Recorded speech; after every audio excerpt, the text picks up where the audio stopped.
जय शनिदेव, जय श्री राम भाइयों। आज का जो हमारा विषय है गुप्त धन का टोटका, एक राजा का पुतला। इसके बारे में आज हम चर्चा करने वाले हैं, विश्लेषण करने वाले। अगर आपने चैनल को सब्सक्राइब नहीं किया, सबसे पहले चैनल को सब्सक्राइब करिए, लाइक करिए, शेयर करिए। देखिए भाइयों, आपने जो चैनल का जो मकसद है, जो संदेश है भाई, कानून के खिलाफ, धर्म के खिलाफ कोई भी काम मत करिए। तो ये जो घटना है 1940 घटना है, हमारे दादा गुरु के समय काल में घटना घटित हुई थी और सत्य घटना है। तो वीडियो को पूरा देखिए, ध्यान से देखिए। तो भाइयों देखिए, 1940 में ये घटना हुई थी। जो हमारे दादा गुरु थे उनके बहुत से शिष्य हुआ करते थे, महिला शिष्य, पुरुष शिष्य, उनके बहुत से शिष्य हुआ करते थे। तो एक उनकी महिला शिष्य थी, उनके पति ने एक ज़मीन खरीदी थी 1940 में, कम से कम 10-15 एकड़ ज़मीन थी। और वो ज़मीन में माया थी, गुप्त धन था, खजाना था, और उसकी जो रखवाली जो करता था एक राजा करता था। ठीक है। अभी आपने एक राजा खजाने की रखवाली करता, ये कहानी आपने बहुत बार सुनी होगी, लेकिन जो मैं आपको बता जा रहा हूँ, जो बता रहा हूँ, ये सच्ची घटना है, हमारे दादा गुरु के समय काल की घटना है 1940 की। तो राजा क्या करता था, उसकी रखवाली करता था। और जो खेत था, जो हमारे दादा गुरु के महिला शिष्य के पति ने लिया था, तो उस खेत में जो भी काम करने को जाता था, दिन में हो शाम में हो, तो बहुत मतलब उस मजूर लोग थे, उनको तकलीफ वो राजा देता था। उसकी जो आत्मा थी वो तकलीफ देती थी।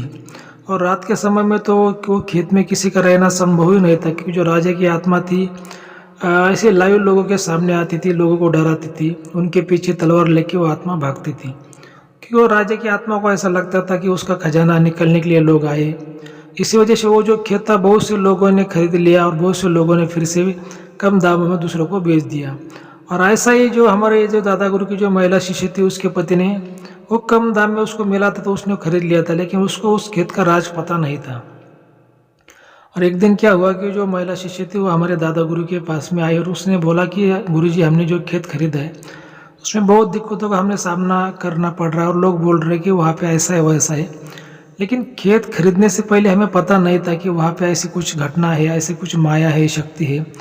और हमें वो कम दाम में मिला तो हमने वो खरीद लिया। लेकिन अगर हमें ऐसा पता होता तो हम आपकी राय लेते या फिर वो खरीदते नहीं। लेकिन गलती से जल्दबाजी में थोड़ा लालच दिल में आ गई, तो हमने वो खेत खरीद लिया। लेकिन ये घटना के बारे में हमने कुछ जाना नहीं था, कुछ हमें मालूम नहीं था, तो आप हमारी कुछ मदद करिए। तो दादा गुरु ने उनको इनकार कर दिया। दादा गुरु ने बोला कि मैं आपकी कोई मदद नहीं कर सकता, क्योंकि आपने कम दाम में जो खेत खरीदा है वो लालच से खरीदा है। कोई भी अगर वस्तु आपको कम दाम में मिलती है तो थोड़ा सोचना चाहिए भाई। वैसी बात है। फिर भी लेकिन क्या होता है कि अगर कोई शिष्य गुरु को रिक्वेस्ट करता है और वो जो शिष्य ईमानदार रहता है, तो गुरु को उसकी मदद करनी पड़ती है। फिर वो महिला ने और उसके पति ने बहुत दादा गुरु को रिक्वेस्ट किया, बहुत विनती की, गुरुजी हमारी कुछ मदद करिए। तो फिर हमारे जो दादा गुरु थे उनके गांव में चले गए देखने को चले गए। अभी दिन में भी उनके खेत में गए, क्या है क्या नहीं उन्होंने देखा। लेकिन वो जो राजा की जो आत्मा थी वो रात में आती थी। तो फिर दादा गुरु वही खेत में रात को फिर से गए और वहाँ पर रुकिए। लगभग 11-12 बजे वो जो राजा की आत्मा थी, वो जो माया थी, जो धन था, जो खजाना था, उसमें से निकल कर वो बाहर आई। और वैसे खेत तो बहुत बड़ा था, कम से कम 10-15-20 एकड़ का वो खेत का इलाका था। तो उसके अंदर वो घूम रही थी तलवार लेके। तो दादा गुरु ने उसको देखा, उसको जाना, उसको पहचाना।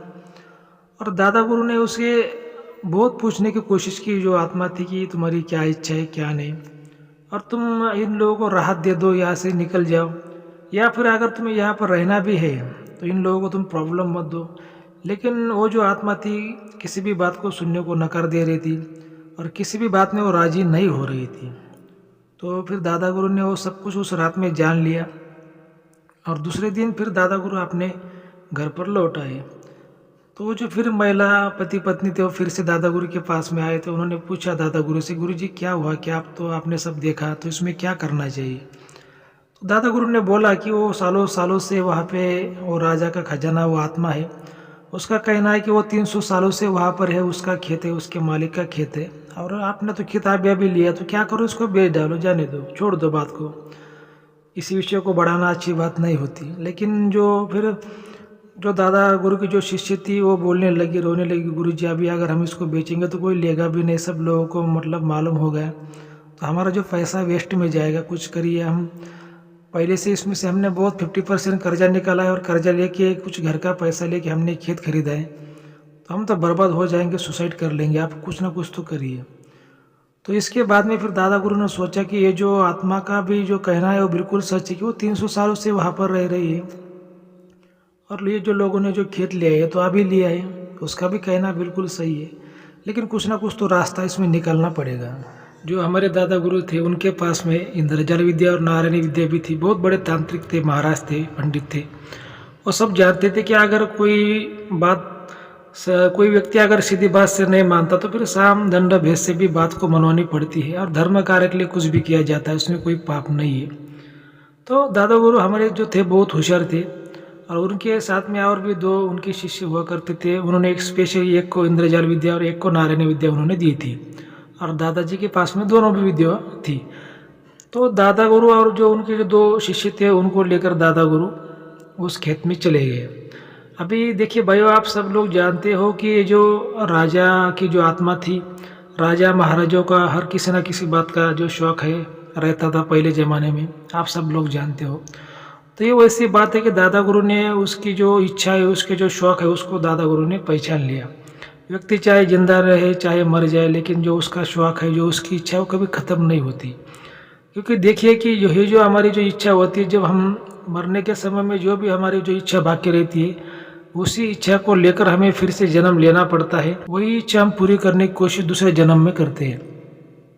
मतलब जो हमारी जो इच्छा होती है, बहुत बड़ा उसका एक रोल होता है। दादा गुरु ने उसकी इच्छा को जान लिया, जो उसका जो शौक़ था उसको जान लिया, पहचान लिया। वो बहुत बड़े ज्ञानी व्यक्ति थे। और देखिए, आप भी थोड़ा सोचिए भाई, आप ट्रेन में जाते हो, बस में जाते हो, जो किसी व्यक्ति को अगर किसी बात का शौक़ है, जैसे किसी को तंबाकू खाने का, बीड़ी पीने का, सिगरेट पीने का, शराब पीने का, जैसे किसी को अगर कोई व्यसन है, कोई शौक़ है, तो वो कितना भी बड़ा अमीर हो, कितना भी बड़ा अफसर हो, अगर उसको तंबाकू अगर खाने का शौक़ है और उसके पास में तंबाकू अगर ख़त्म हो जाती है, तो किसी गरीब आदमी को वो तंबाकू मांग लेगा, भले वो कितना भी अमीर हो। जैसे कोई शराब पीने वाला हो, कोई गांजा पीने वाला हो, मतलब जो व्यसन रहते हैं भाई, वो व्यक्ति कितना भी बड़ा अमीर हुआ और उसको अगर वो चीज़ नहीं मिली और किसी गरीब के पास भी अगर वो चीज़ उसको दिखी तो वो उसको जाके मांगता है। तो वैसी बात होती है। व्यसन ये आदमी की कमजोरी होता है। तो इस वजह से मैं आपको कहता हूँ कि व्यसन को छोड़ दीजिए, जो आपका जो बुरे शौक है उनको छोड़ दीजिए। ये क्या करते हैं, आदमी को कमज़ोर कर देते हैं। और ऐसी घटना वो राजा की आत्मा के साथ में हुई। तो क्या हुआ भाई, वो जो हमारे दादा गुरु थे फिर उस खेत में चले गए और उन्होंने रात में उस खेत में हवन चालू कर दिया। उनके 2 शिष्य भी उनके साथ में थे। और जैसे वो राजा की आत्मा रात को 11-12 बजे वो जो माया से ऊपर आ गई और खेत में ऐसे घूमने लगी, तो दादा गुरु ने उसको वहीं पर कैद करके वहीं पर उसको बिठा दिया। और दादा गुरु उसको बोल रहे थे कि तुम मेरे शरण में आ जाओ, बंदिश हो जाओ। तो वो नहीं मान रहा था, फिर भी नहीं मान रहा था। लेकिन दादा गुरु ने उसकी जो इच्छा है पहले जान ली थी। तो उसकी जो इच्छा थी वो गांजा पीने की उसकी इच्छा थी, उसका शौक़ था वो राजा का। तो दादा गुरु के ये जो शिष्य था हमारे दादा गुरु का, आगुरी विद्या वाला, उसने उसके सामने जो गांजा रख दिया और वो आत्मा ने उसको पीने की कोशिश की। और वो जो आत्मा थी वो तड़प रही थी, दादा गुरु को बोल रही थी कि ये गांजा मेरे को चाहिए, ये चीज़ मेरे को चाहिए।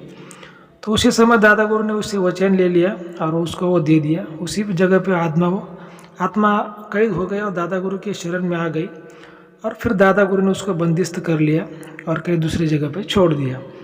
तो देखिए, ये जो इच्छा होती है, ये जो शौक़ होते हैं, आपने बहुत जगह पे सुना होगा। अगर किसी के बॉडी में कोई प्रेत या फिर आत्मा प्रवेश कर लेती है तो कुछ भी ऐसी वो चीज़ें मांगती है, जैसे कुछ भजिया मांगती है, जलेबी मांगती है। तो हमारे जो पुराने लोग कहते थे कि भाई अगर ऐसी आत्मा किसी के बॉडी में प्रवेश करने के बाद में कुछ ऐसी चीज़ें मांगती तो फिर वो जो मांगती है उसको देने का नहीं, क्योंकि अगर आप उसको देगो तो फिर वो जल्दी उस बॉडी से निकल के नहीं जाएगी, उसी बॉडी में रहेगी।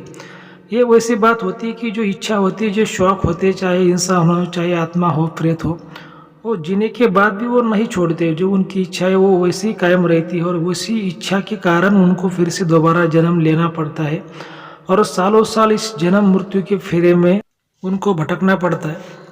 ठीक है, जो हमारा आज को जो आपको समझाने का जो विषय था मैंने आपको समझा दिया। आपको अगर क्या ये सही लगा है, अच्छा लगा है, अपना वीडियो जानकारी आपको सही लगी तो अपने चैनल को सब्सक्राइब करिए, लाइक करिए, शेयर करिए। जय शनिदेव, जय श्री राम, धन्यवाद।